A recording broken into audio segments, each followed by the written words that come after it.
Okay, everybody, let's get going.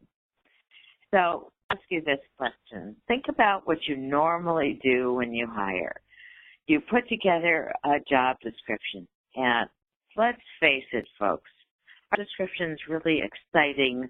Do they offer an opportunity for people who are working for or looking for developers to actually have a lot of hoops and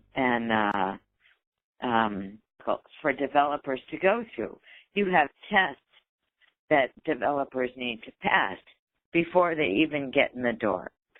So you don't have what I would call a welcoming approach to people. And you might be saying to me, well, Johanna, we have a gazillion resumes that come in. And you might be right. So how do we change this so you don't get a bazillion resumes that have nothing to do with your job?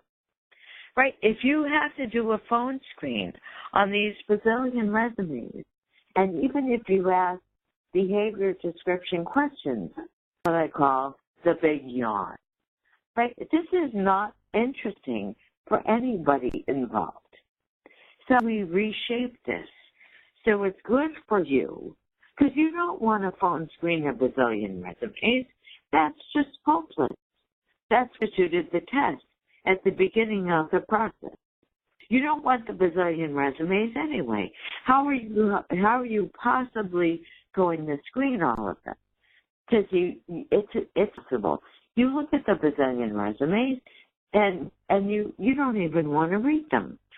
So we have to reshape the whole way you approach this business of looking for people. How do we do this?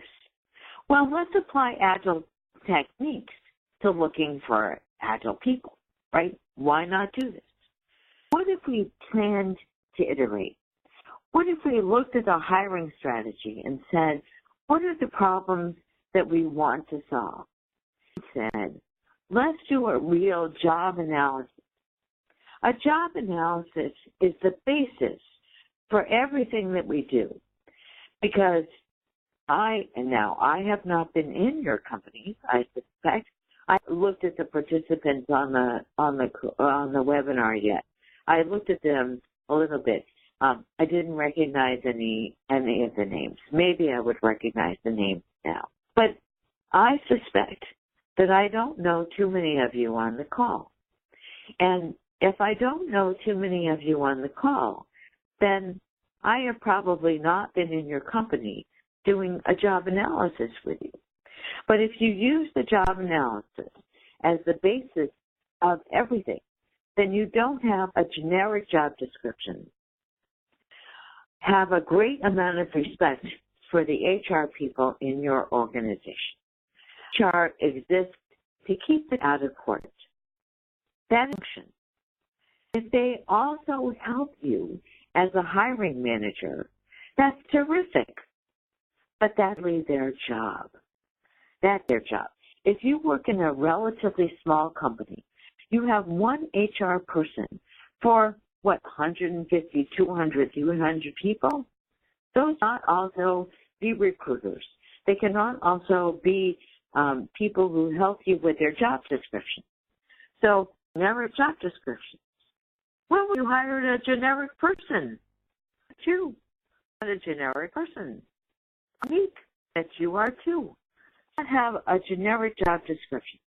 With generic job descriptions, you get a bazillion resumes.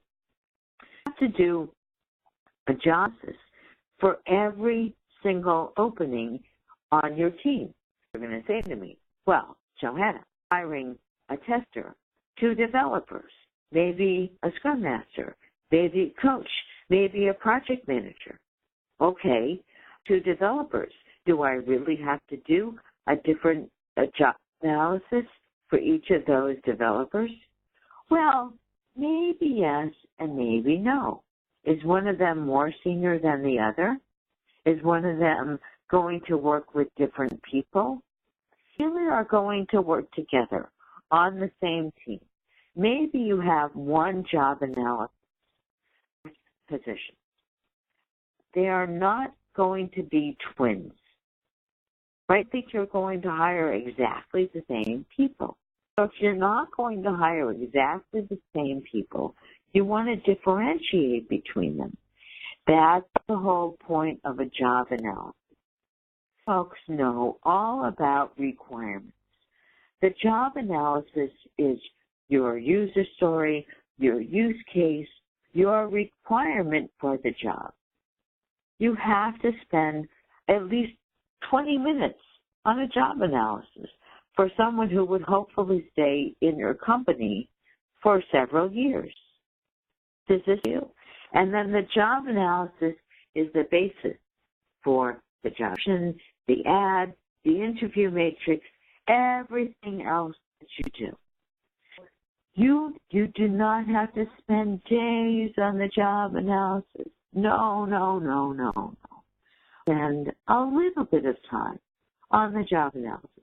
When I say 20 minutes, I am really serious. You do this as a team. When you say, let's have a time box of 20 minutes as a team and work on our job analysis for the person that we want to hire who's going to work with us. If you're a hiring manager, maybe you spend it alone 20 minutes, have a straw man, and then work together with the team. But spending a little bit of time to say, what is the value for us, for this person that we want to bring into our team? This is worth the time that you spent. So think about, how do we do this basic work of saying, what is the value we want this person to provide for us? That's worth the time. Now, when we think about the job analysis, we want to think about the essentials of a job analysis. And that's why we want to think about, what are the characteristics of Agile teams? A lot of times people say, well, I have to hire someone into my team. And then I talk to them and I realize they have a group, not a team. They just have a bunch of people that somebody called a team. So let's talk about what an Agile team is. It's an approach to the work, where you work somehow together, that the work matters to each other, interdependent. They have deliverables to each other, right? Matters to each other. They have complementary skills, so they are cross-functional. They don't all do the same thing.